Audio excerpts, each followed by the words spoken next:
држиш еден од рекордите или рекордот за алпска скијање. 29-та во свет, да.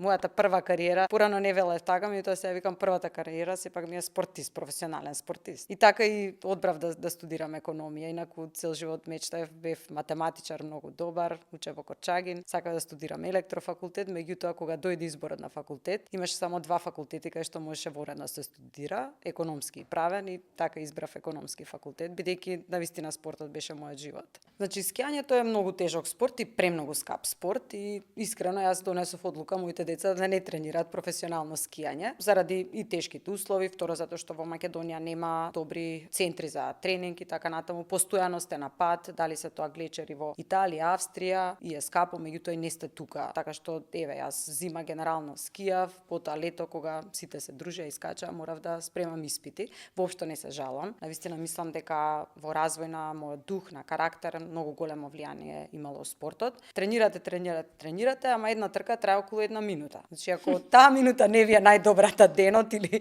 месецот, џабе е се друго, џабе е цел тренинг цела година.